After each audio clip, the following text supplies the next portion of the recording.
Salut Xyla Décor. Lors de la rénovation de notre maison, on a opté pour des châssis en bois et d'une porte entrée massive. Je me souviens encore de leur éclat le premier jour. Mais aujourd'hui, la couleur de la porte a quasiment disparu et les châssis deviennent aussi de plus en plus gris. J'ai essayé d'ignorer, mais d'année en année, c'est de pire en pire. Ça donne une mauvaise impression. Comment est-ce que je peux régler ça moi-même ? Les châssis et portes en bois sont souvent la première chose que les gens voient de votre maison. Et pourtant, ce sont souvent les derniers éléments que l'on entretient. Quand la couleur s'efface ou que le bois grise, la tâche peut sembler immense. Aujourd'hui, on aide François et toutes celles et ceux qui veulent redonner une bonne première impression à leur maison. Bienvenue dans Au cœur du bois.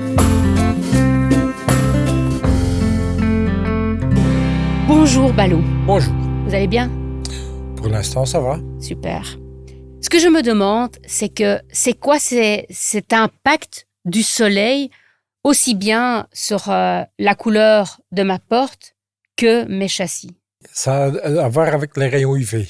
Parce que beaucoup de gens pensent que c'est surtout la pluie qui est le problème, mais c'est le soleil qui est en principe le problème. Ah, d'accord. Si le boiserie n'a pas encore été traité, qu'est-ce qui se passe? Donc, en principe, les rayons UV, donc, qu'est-ce qu'ils font? Ils vont décomposer le liant du bois. La lignine, comme on dit, c'est une sorte de liant du bois. Donc, et au moment que celui-là commence à se décomposer, qu'est-ce qui se passe? Il y a votre boiserie qui commence à se décolorer, qui devient gris à un certain moment. Et là, il faut un peu voir qu'est-ce qu'on fait avec. Est-ce qu'on le laisse grisonner ou est-ce qu'on va le traiter d'une façon?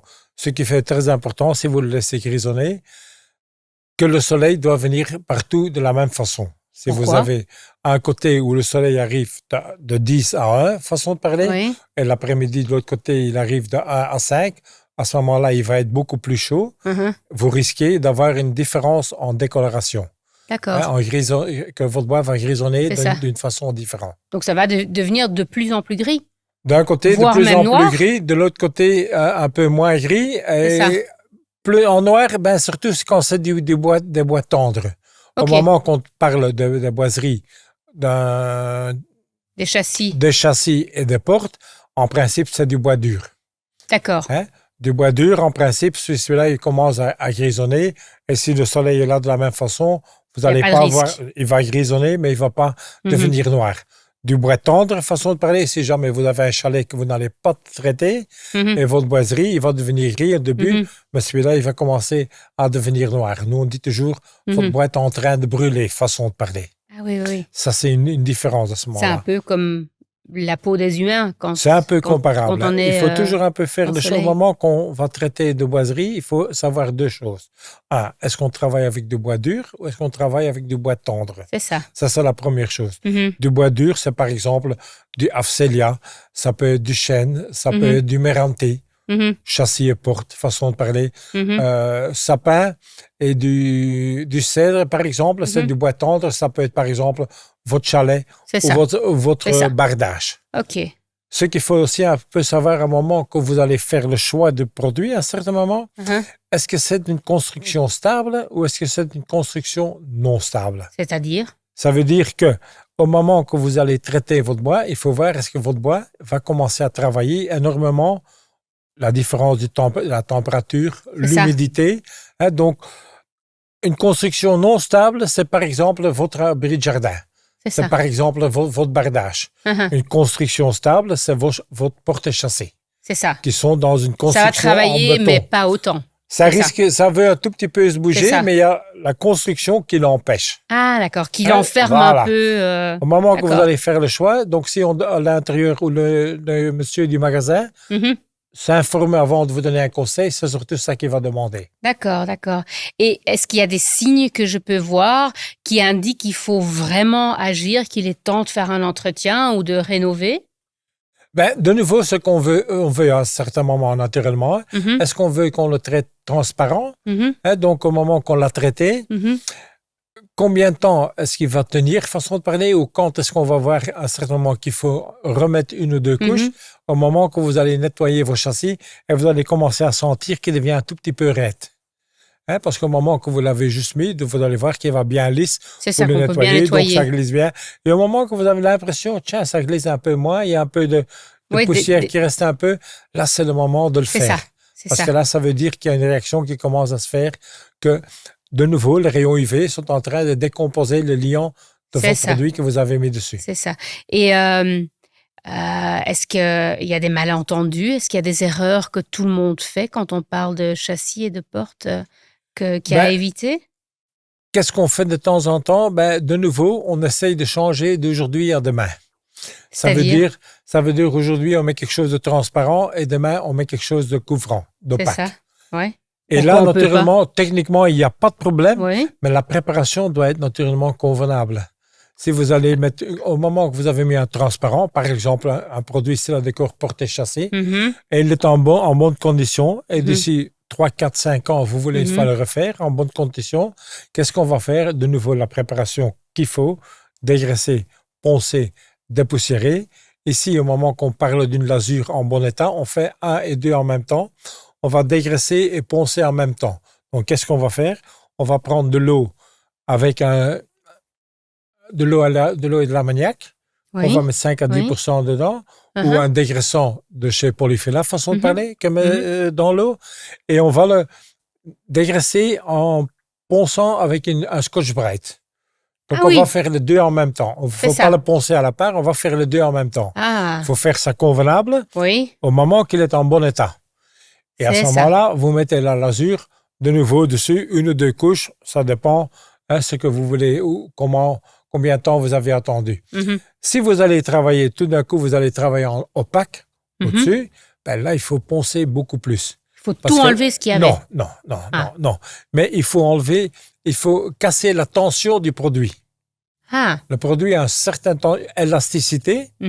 Et donc, au moment où vous allez mettre quelque chose dessus, de préférence une lasure opaque, qui a la même élasticité, mais il faut quand même bien le poncer, dégraisser, bien le poncer, dépoussiérer, et ensuite, vous mettez votre lasure opaque et vous êtes de nouveau parti pour 3, 4, 5 ans. Mais il faut bien la préparer. Il y a une différence. On continue avec la lasure transparente ou on va changer, on va travailler de lasure transparent vers quelque chose d'opaque. Et c'est qu'une question de goût par rapport au choix à faire entre une lasure opaque et quelque chose de transparent? C'est une question de goût? Oui, la plupart du temps, des maisons plus anciennes, ils restaient toujours avec quelque chose de acajou, la couleur acajou, un chêne moyen, façon de parler. Tandis maintenant, souvent, surtout quand les gens mettent une nouvelle porte, façon de parler, qui est souvent une couleur hâle. Donc, une couleur un peu plus moderne, et tout d'un coup, ils veulent faire les fenêtres en même temps. Ça rafraîchit de nouveau un tout petit peu. Ça, il y a un peu plus moderne, Donc, ça dépend du propriétaire de la maison. Ça se peut qu'il y a des gens qui habitent pendant 20 ans dans la maison, un peu plus âgés. Tout d'un coup, ils vendent leur maison. Il y a des jeunes qui arrivent, et ceux-là, ils veulent tout d'un coup de nouveau des châssis beaucoup plus clairs ou quelque chose comme ça. Là, à ce moment-là, c'est le changement qui se fait. Et quand on veut plus clair, on peut pas mettre une couleur plus claire sur le foncé ou ça va devenir plus foncé? Quand on va opaque, il n'y a pas de problème. Vous savez, de foncé en clair, de clair en foncé, il n'y a pas de problème. Au moment que vous travaillez transparent et vous voulez rester transparent, une fois que c'est foncé, vous n'allez pas arriver à l'éclaircir. Donc, si vous voulez l'éclaircir, il faut tout enlever. Mais alors, il faut aussi tenir compte de la couleur de votre bois. Si vous avez de boiserie, par exemple, un mérantique et de nouveau un bois rouge, vous n'allez jamais avoir un chêne clair. Impossible. Impossible, parce qu'il y a toujours l'influence de la couleur de votre bois qui va jouer un rôle. D'accord. Et combien de couches est-ce qu'il faut mettre? Est-ce que c'est toujours la même chose? Au début, au moment que c'est nouveau, en principe, avec le produit que nous on conseille pour appliquer sur des châssis, c'est le Siladécor porté châssis UV+, qui est un solvant qui est aussi en gel. En gel? En gel. Ça veut dire, au moment qu'on ouvre la boîte, qu'il faut, façon de parler, il ne faut pas mélanger la boîte. Il ne faut pas mélanger. Vous ouvrez la boîte, vous mettez votre pinceau dedans et vous savez commencer à travailler dedans. Et c'est vraiment comme un gel de cheveux? Façon de parler, il faut l'ouvrir au moment que vous êtes en train de travailler. Il y a des gens, naturellement, qui préfèrent de travailler avec une lasure liquide. Il n'y a pas de problème. Vous prenez quelque chose pour mélanger votre peinture. vous allez mélanger cette peinture-là, le Silladécor porte-châssis UV+, et il va devenir liquide, sans problème. Donc, vous avez le choix. L'avantage, quand il est en gel, si jamais vous devez travailler un peu au-dessus de votre tête, ça va éviter que ça coule dans votre manche. Ah oui, parce que c'est un gel. Donc, c'est pratique, le gel, finalement. Il y a des gens qui préfèrent, il y a des autres gens qui préfèrent autre chose. C'est ça. Pour revenir sur votre question, combien de couches quand c'est tout nouveau, pas été traité, on préfère de conseiller toujours 3 couches. 3 couches. 3 couches. D'accord. Quand c'est nouveau. En entretien, avec le porte-châssis UV+, au moment qu'il est en bonne condition, 1 à 2 couches en entretien, ça suffit. D'accord. Parce que le UV+, en principe, un high solid, comme on appelle ça. Qu'est-ce que ça veut dire? Qu'il y a très peu de solvant dedans. Ça veut dire, au moment que vous appliquez votre produit, le produit humide et le produit sec, il y a très peu différent en épaisseur de votre couche. Parce qu'il y a très peu de solvant qui va s'évaporer. Tandis que vous avez un produit normal qui n'est pas high solid, vous allez, au lieu qu'il y a que 15 ou 20% de solvant qui va s'évaporer, il y aura 40 à 50% de solvant qui va s'évaporer.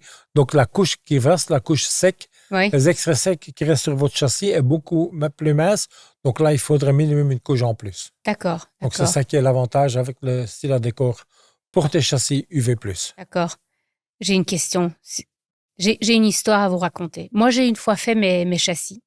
Et je suis un peu une excitée, donc j'ai peut-être pas pris suffisamment de temps. Donc j'ai tout fait.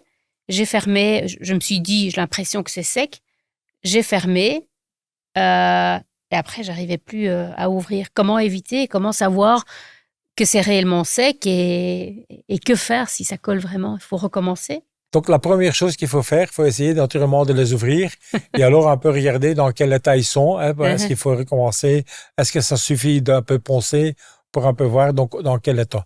Mais qu'est-ce qui pourrait être la raison à ce moment-là? Ça pourrait que si vous avez utilisé un produit à bas solvant, ça pourrait que vous les avez fermés au moment qu'ils n'étaient pas encore secs, complètement secs. C'est ça.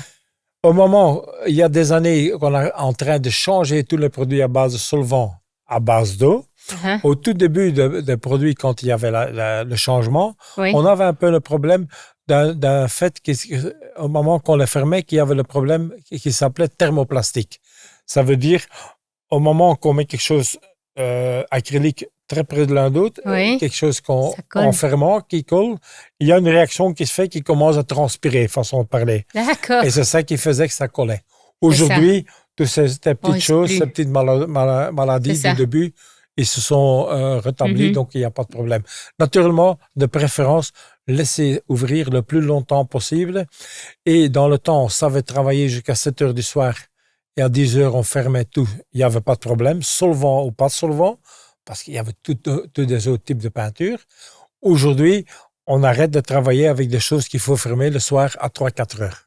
Ah oui. Que ça a quand même encore quelques heures le temps pour bien sécher. Comme ça, pour éviter ce problème. C'est ça. Toujours essayer d'éviter. C'est ça. Solutionner, c'est bien, mais essayer d'éviter, c'est toujours mieux. Exactement. Donc, il faut se lever tôt, faire toutes les préparations, peindre, et vers 3 heures, on a terminé. 3-4 heures. On a le temps. Et la deuxième, troisième couche, c'est pas le même jour, on attend le lendemain. Comme ça, il y a des produits donc à base d'eau, que là, donc l'avantage, c'est qu'il y a moyen de mettre 2 couches par jour. C'est ça. OK. Donc, si on met dans la matinée une couche, dans l'après-midi, il y a moyen de mettre une deuxième couche. De mettre déjà la deuxième. Mais de nouveau, pas travailler trop tard pour que ça ait le temps de sécher. Pour de nouveau éviter des problèmes. J'adore les anecdotes. J'en ai donné une moi-même d'une connerie que j'avais faite, c'est-à-dire de fermer trop vite. Il y a encore des anecdotes comme ça par rapport à une porte ou quoi qu'un client avait fait? Il y a un monsieur qui, à un certain moment, qui est allé lui-même dans un magasin sans demander conseil pour chercher un produit pour faire ses porte-châssis. Mais il n'allait pas faire ses porte-châssis tout seul.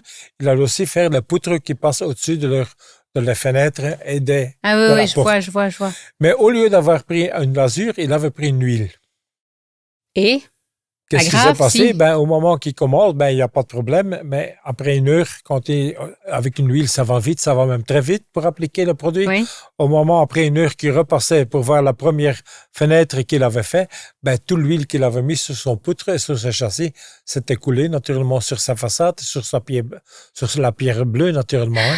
Oh là là, et quoi? On peut l'enlever? Catastrophe, naturellement. Il fallait faire un sablage pour récupérer la façade. Ah oui. La pierre bleue, ça c'est encore autre chose. Il fallait faire plein de choses pour travailler. Pour essayer de La meilleure solution pour ce monsieur, il ne savait pas rigoler avec, c'est de déménager. C'est vrai? C'est vraiment une catastrophe à ce moment-là. Ah oui, c'est la maison achetée. Oui, c'est donc, très... moralité de l'histoire, il vaut mieux demander conseil quand on est... lire la boîte. Lire la boîte, c'est vrai. On n'aime pas ça. Hein. On fait ça toujours quand c'est trop tard. C'est ça. Quand ça coule de partout, on se dit, tiens, est-ce qu'il y avait quelque chose d'indiqué? Ah oui, effectivement. S'informer à l'avance, dans le magasin, sur la boîte, via le site, ça va déjà éviter beaucoup de problèmes. Et une fois que vous vous informez convenablement, vous allez voir que ça va être beaucoup moins difficile qu'on a dans l'idée. Et qu'on n'ose pas y commencer parce que c'est beaucoup de travail. Lisez la boîte, lisez l'information. Ça va vous prendre 5 minutes. Et une bonne préparation. C'est ça. Ça, je retiens. Toujours bien préparé. Rappelez-moi du produit favori. Quand on parle de châssis et de porte, c'est quoi ton produit favori? Mon produit favori, surtout à l'extérieur, c'est le produit porte-châssis UV+, de Siladécor. Merci beaucoup, Balou. À nouveau, très intéressant. Merci pour toutes ces informations. Donc, en résumé, on n'a qu'une seule chance de faire bonne impression. Ça, vous le savez. Être à temps pour entretenir ses châssis et ses portes en bois, c'est déjà une grande étape. Mais même si vous êtes en retard, il existe un plan clair pour leur redonner tout leur éclat. Dégraisser, poncer, dépoussiérer, appliquer plusieurs couches, ça paraît long, mais avec les étapes et les astuces de Balou, c'est tout à fait faisable. Donc, pour tous les bricoleurs comme François, jetez un œil aux notes de l'épisode pour le plan d'action et nos conseils produits. Et si vous avez une question pour Balou ou pour ses collègues, appelez le 0800 32 3x0 ou contactez-nous via xiladécor.be. Redonnez tout son charme à votre maison avec des châssis et portes en bois en parfait état parce que Xiladécor donne vie au bois, mais c'est vous qui passez à l'action. À bientôt dans Au cœur du bois.